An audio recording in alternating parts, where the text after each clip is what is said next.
इस वक्त बंगाल की स्थिति है सांसदों को लेकर, खासतौर से विधायकों की बात हम नहीं करेंगे क्योंकि विधायकों की आवश्यकता भी वहां बिल्कुल भी नहीं है टीएमसी को। सांसदों की अगर बात करें तो उसका जो फायदा है वो सीधे सीधे अगर शिफ्ट होता है तो बीजेपी को मिलता हुआ दिख रहा है आपको? मुझे लगता है कि आप ये जो स्विच पॉलिटिक्स जो अभी हम कर रहे हैं लोकसभा में, राज्यसभा में, हमने अभी आम आदमी पार्टी के साथ भी ये होते देखा, somewhere this hertz the democracy in the long run.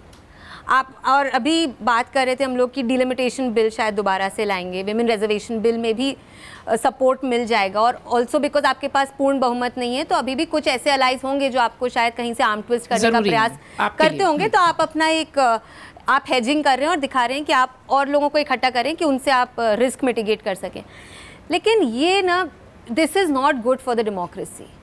क्योंकि मैं आपको एक बात बताऊँ, हमने ये चीज़ कांग्रेस में भी होती देखी है, जितना मैंने कांग्रेस को पढ़ा है बुक्स में, कि उन्होंने भी यही किया कि दूसरे लोगों को हम लेते आए और अपना वर्चस्व बढ़ाते गए।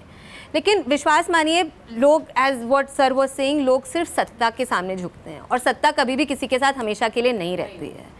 ऐसा नहीं है कि अगर आज भाजपा आई है तो भाजपा हमेशा के लिए रहेगी, लेकिन ये देश तो रहेगा। मतलब we had a prime minister जिसने एक वोट के कारण कहा हमें इस्तीफा दे रहा हूँ प्रधानमंत्री के पद से। हम उस लेगेसी को आगे लेके जाना चाह रहे हैं।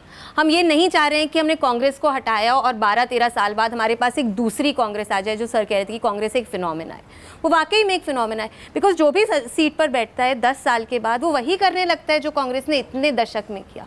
हम जिस वजह से उनको बाहर कर रहे थे, आज बहुत दुर्भाग्य की बात है हम वापस से वही चीज़ें देख रहे हैं।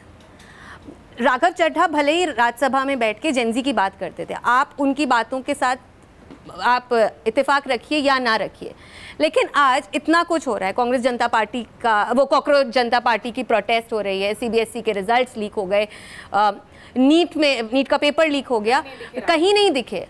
आपने एक मुखर आवाज़ जो विपक्ष में हो या आपके साथ हो, उससे हमें एज सिटीजन्स कोई फ़र्क नहीं पड़ता, लेकिन कोई तो था ना जो सच को सच बोल रहा था। क्योंकि आज की पॉलिटिक्स ऐसी हो गई कि जैसे ही हम उस तरफ जाते हैं हम अपने सारे व्यूज़ चेंज कर देते हैं। तो मेरे हिसाब से फ़ायदा हो सकता है भाजपा को मिले, लेकिन देश को नहीं मिलेगा। इससे इज़ नॉट द राइट। अगर आप ये वीडियो YouTube पर देख रहे हैं तो हमारे चैनल को सब्सक्राइब कर बेल आइकन दबाएं, और Facebook पर देख रहे हैं तो हमारे पेज को लाइक करें। अगर आप ये वीडियो YouTube पर देख रहे हैं तो हमारे चैनल को सब्सक्राइब कर बेल आइकन दबाएं, और Facebook पर देख रहे हैं तो हमारे पेज को लाइक करें।